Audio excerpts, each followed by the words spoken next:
Olá amigos, bom dia, boa tarde, boa noite. Aqui é Marcelo Fenol, sou cervejeiro caseiro e esse é o vídeo Dicas Gerais número 4, né?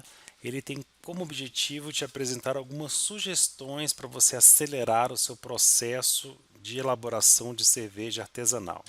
Mas antes de iniciar esse vídeo, eu gostaria de sugerir que você conhecesse minha plataforma de ensino em curso de cerveja artesanal.net, um lugar aí onde você vai ter muito o que aprender, né? Diversos módulos, estou sempre atualizando o curso. São mais de 60 horas aulas hoje, mais de 14 módulos, né? Você vai ter uma mentoria, um suporte técnico diretamente comigo, grupo de WhatsApp para a gente discutir aí receitas, teorias, dúvidas e tudo mais. Então, se você quer aprender a fazer cerveja artesanal, confira o meu curso de cervejaartesanal.net, 100% de garantia de satisfação ou seu dinheiro devolvido na hora, beleza?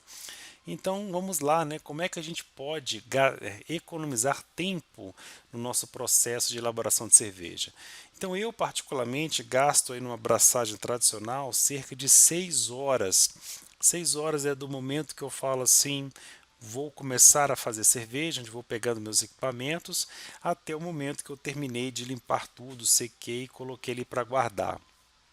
E a gente consegue dar uma diminuída, quando a gente consegue equilibrar, né, a nossa qualidade da cerveja com o processo cervejeiro e economizar alguns momentos, dependendo do estilo que a gente faz, dependendo da receita.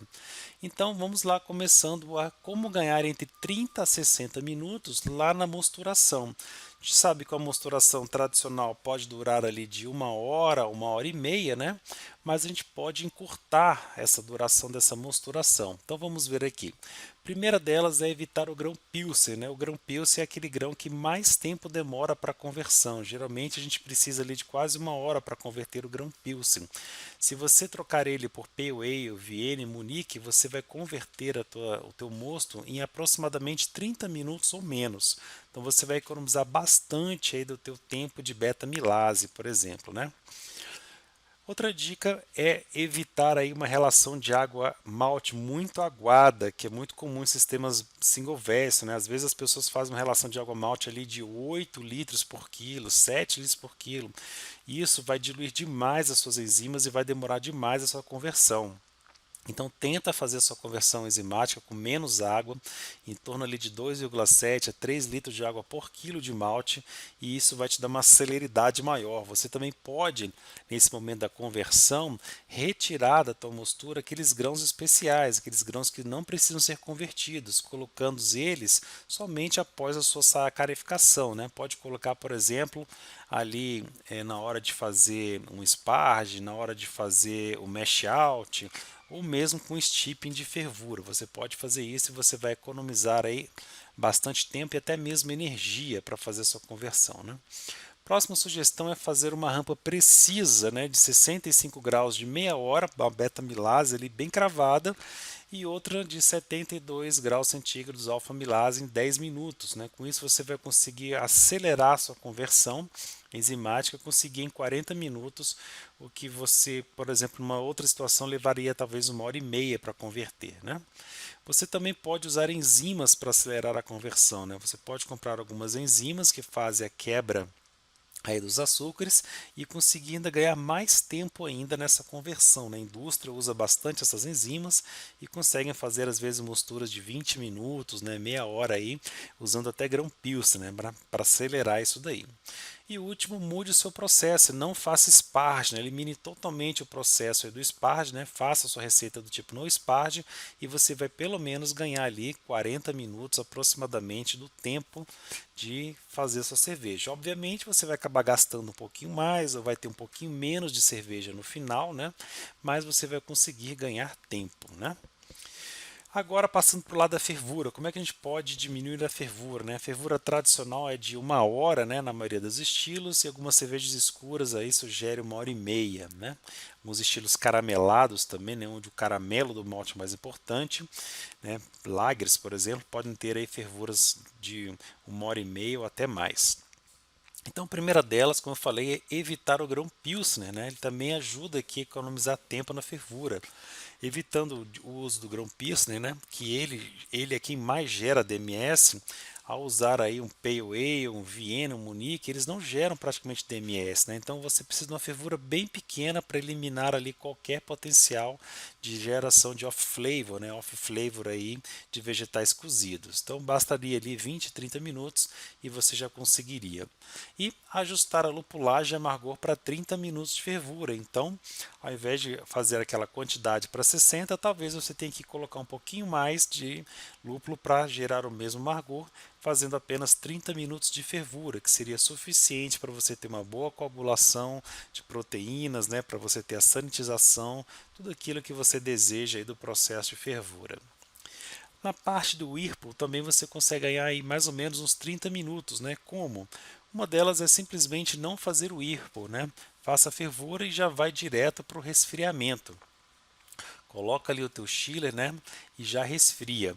E aí você pode usar um coador para segurar um pouco de trube que iria eventualmente em excesso para o seu fermentador na hora de trasfegar, né? A gente faz o Whirlpool para tentar centralizar aquele trube, mas aí você pode usar o apoio de um cesto inox ou de um coador para segurar esse trube todo e não deixar ele cair no fermentador, né?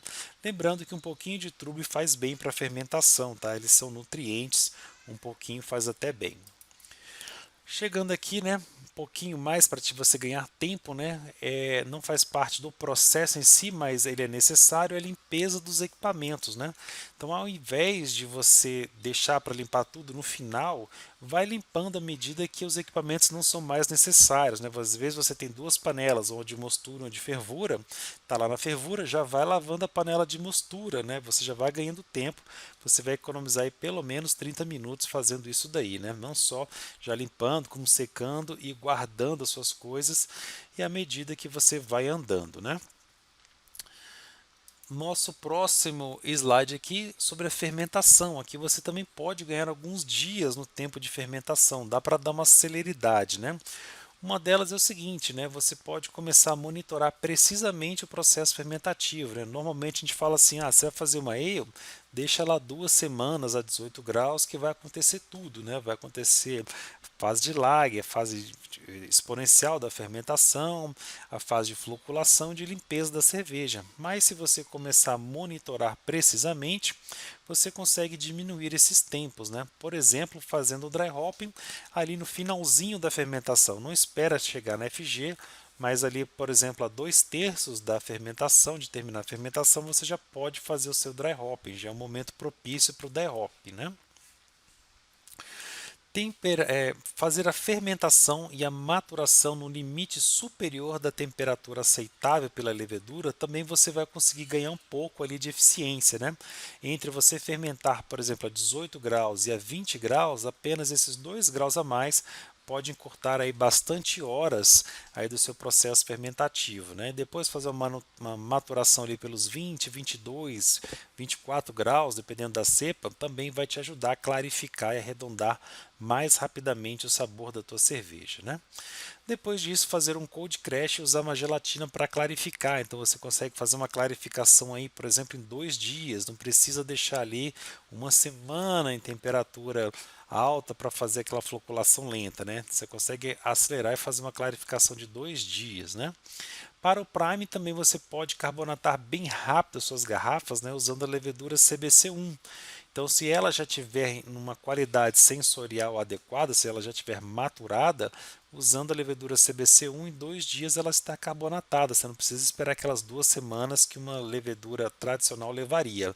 Obviamente, se a sua cerveja ainda estiver verde, a CBC1 vai carbonatar rapidamente a tua cerveja, mas ela não vai estar na melhor qualidade possível, né? Ainda vai precisar desse período de maturação. E outra sugestão é, ao invés de fazer prime, né, fazer carbonatação tradicional, fazer uma carbonatação forçada por CO2. Ali de um dia para o outro você consegue carbonatar a tua cerveja, né? Obviamente, levando em consideração que ela já está maturada. Tudo isso daí, meus amigos, você vai conseguir dar uma boa celeridade no seu processo cervejeiro sem perder qualidade ou com diferenças mínimas de qualidade ali no final da tua cerveja, ok? Muito obrigado aí por mais essa presença e até o nosso próximo vídeo, né? Não se esqueça de conhecer aí nossas plataformas, conhecer o nosso site, o nosso curso de cervejaartesanal.net, onde você vai aprender profundamente tudo aquilo que eu passo de dicas aqui. Lá você vai ter todos os detalhes para se tornar um bom cervejeiro. Ok? Um forte abraço e até a próxima.